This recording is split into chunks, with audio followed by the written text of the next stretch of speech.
Bank statement अगर आपने मोफ़ा से अपनी अटेस्टेड करवानी है तो इसका कंप्लीट प्रोसेस है क्या? क्योंकि जो नॉर्मली हम डॉक्यूमेंट अटेस्ट करवाते हैं मोफ़ा से, तो इसका प्रोसेस उससे बिल्कुल डिफरेंट है। तो इसका कंप्लीट प्रोसेस है क्या? इसकी फ़ी कितनी है और इसमें आपको टाइम कितना लगेगा? ये इस वीडियो में आपको मैं कंप्लीट बताऊँगा। तो मेक श्योर करिएगा कि आप वीडियो कहीं से भी स्किप मत करिए। तो हेलो गाइज़, मेरा नाम मोहम्मद फैज़ान अमीन है। मैं आप सभी का अपने चैनल पे वेलकम करता हूँ। उम्मीद है कि आप सब खैरियत से होंगे। बैंक स्टेटमेंट अगर आप मोफ़ा से अपनी अटेस्टेड करवाना चाहते हैं तो उसके लिए ज़रूरी है कि आपके पास अपने बैंक की स्टेटमेंट की कॉपी हो। और जो आपने ये एक अपने माइंड में रखना है कि नॉर्मली जो हमारे पास बैंकिंग एप्लीकेशन होती है उधर से आप जो है स्टेटमेंट डाउनलोड करके अगर ऑफ़िस जाएँगे तो मोफ़ा वो एक्सेप्ट नहीं करेगा। तो बेहतर है कि आप अपने बैंक में जाएँ, उधर से आप अपनी ये स्टेटमेंट निकलवा लें। और अगर आपको रिक्वायर्ड है कि आपने अगर मेंटेनेंस लेटर भी अगर अटेस्ट करवाना है मोफ़ा से, तो वो भी आप उधर से अपने बैंक से निकलवा लीजिएगा। तो जब भी आप अपनी स्टेटमेंट बैंक से लेने जाएँ, तो आपने एक बात मेक श्योर करनी है कि जैसे ही आप अपनी स्टेटमेंट निकलवा लेंगे बैंक से, तो आपने बैंक के मैनेजर और उस बैंक के मैनेजर के स्टैम्प और साइन करवा लेने।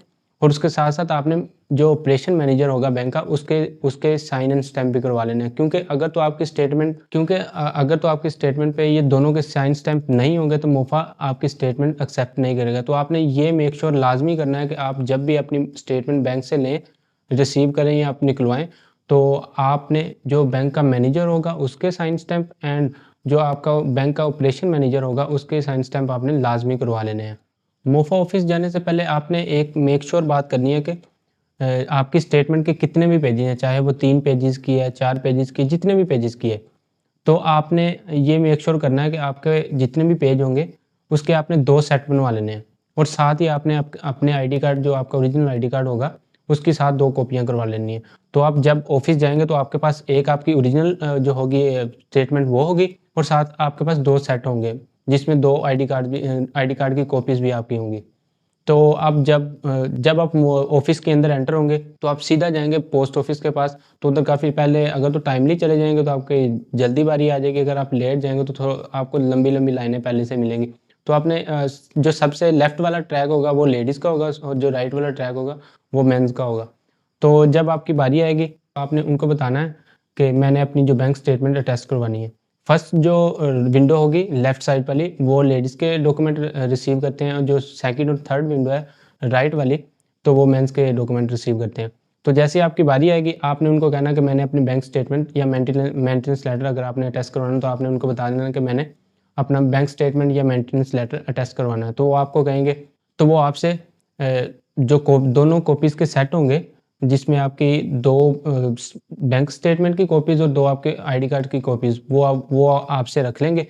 तो और आपको कहेंगे कि आप हमें 350 इसकी फ़ी है, तो वो आप हमें प्रोवाइड कर दें। आपने उनको थी ₹350 दे देने।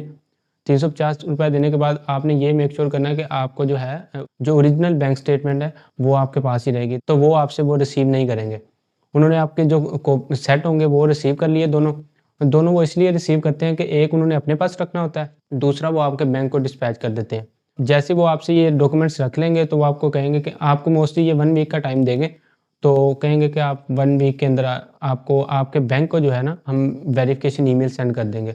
तो आपने इधर एक बात अपने माइंड में लाज़मी रखनी है कि वो आपसे जो है ओरिजिनल जो आपकी स्टेटमेंट होगी वो रिसीव नहीं करेंगे। वो जस्ट आपके जो सेट होंगे तो कॉपीज़ के, वो आपसे ले लेंगे।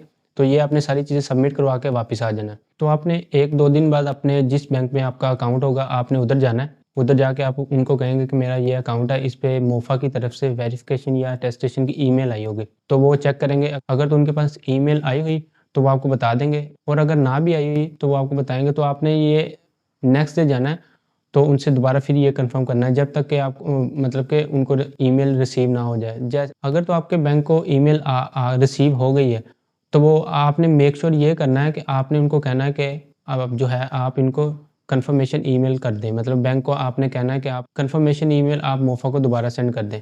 तो वो उनका एक प्रोसेस होता है, वो उसके मुताबिक वो जो है मोफ़ा को दोबारा अपनी तरफ से ईमेल का रिप्लाई कर देंगे।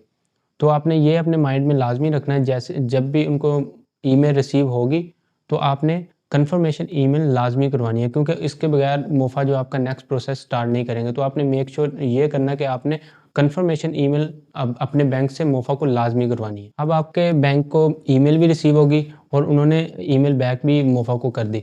तो नेक्स्ट डे आपने क्या करना है, नेक्स्ट डे आप मोफ़ा के ऑफ़िस चले जाएँ। तो आपने इधर ये याद रखना है कि आपने अपने साथ जाते हुए आपकी जो ओरिजिनल बैंक स्टेटमेंट होगी वो, और आपके जो ओरिजिनल आईडी कार्ड होगा वो आपने लाज़मी अपने साथ लेके जाना है। वैसे तो जो मोफ़ा ऑफ़िस की टाइमिंग है वो 9 बजे है, लेकिन जहाँ से आपने अपनी जो बैंक स्टेटमेंट अटैच करवानी है, उस ऑफ़िस की टाइमिंग 10 बजे है। तो आपने ये अपने माइंड में रखना है जब भी आप ऑफ़िस में जाएँगे।